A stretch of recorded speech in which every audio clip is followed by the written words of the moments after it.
এই খুনি হাসিনা এবং তার দূষরদেরকে আবার বাংলাদেশে পুনর্বাসনের ব্যবস্থা করছে একটি দল।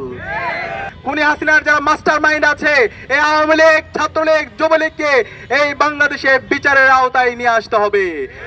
এরপর আমরা দেখতে পেয়েছি নরসিংদীর মধ্যে ইতিহাসের বর্বরচিত ঘটনা, আইএমএ জাহালিয়াতকে হার মানিয়েছে। আমাদের এক বোনকে, এক কিশোরকে, 15 বছর বয়সী কিশোর, তাকে গণধর্ষণ করা হয়েছে।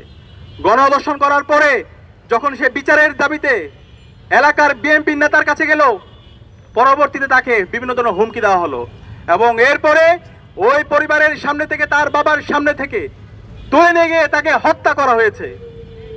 আমরা এখন পর্যন্ত এই ঘটনার সাথে যারা জড়িত এবং যারা ইন্ধন জুগিয়েছে তাদেরকে দৃষ্টান্তমূলক বিচার আওতায় আনতে দেখিনি।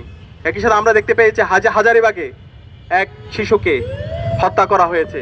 এভাবে গাইবান্ধা থেকে শুরু করে বাংলাদেশের বিভিন্ন প্রান্তে আজকে মবের মাধ্যমে নাগরিকদের অধিকার হনন করা হচ্ছে এবং জুলাইয়ের যারা বিপ্লবী আছে তাদেরকে হত্যাযজ্ঞ করা হচ্ছে।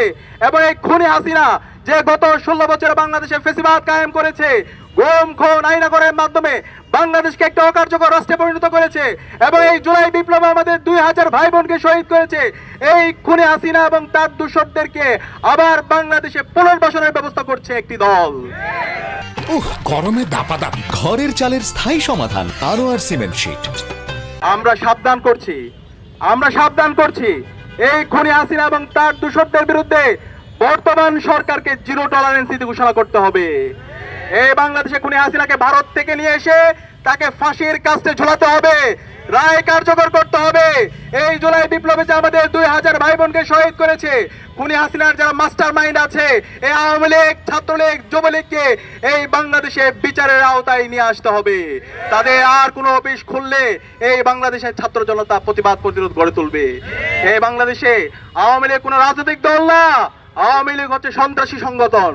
এই আওয়ামী লীগ দেশের স্বাধীনতা সার্বভৌমত্বের জন্য হুমকি। সুতরাং এই আওয়ামী লীগকে এবং খুনি হাসিনার দোসরদেরকে এই বাংলাদেশে বিচারের আওতায় নিয়ে আসতে হবে।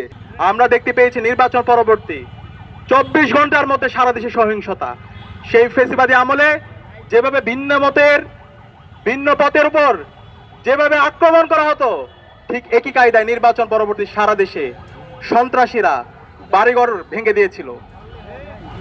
নির্বাচন পরবর্তী 24 ঘন্টার মধ্যে আমরা 4টা লাশ পড়তে দেখেছি এবং একই সাথে সারা দেশে অসংখ্য মানুষের সম্পত্তিকে দখল করতে দেখেছি। একই সাথে আজকে 12-13 দিনে সারা দেশে আমার মা বোনদের উপর হামলা হচ্ছে। এই ঢাকা বিশ্ববিদ্যালয়ে এক দলের সন্ত্রাসীরা আমাদের বোনদের উপর তারা হামলা করেছে। একই সাথে আমরা দেখতে পেয়েছি রামপুরার মধ্যে 5 বছরের এক শিশুর উপরে হামলার পর তাকে হত্যা করা হয়েছে। যখন মামলা করতে গিয়েছে পরিবার, তখন প্রশাসন থেকে বলা হচ্ছে এই ধরনের দুর্ঘটনা আপনারা মাইনা নেন। আরে ভাই, এই ধরনের দুর্ঘটনা মাইনে নেওয়ার জন্য কি জুলাই বিপ্লব হয়েছে? এত রক্তের মাধ্যমে যদি আমরা সেই ফ্যাসিবাদী বয়ান শুনতে হয়, তাহলে আমরা ছাত্র সমাজ বেঁচে থাকতে আমরা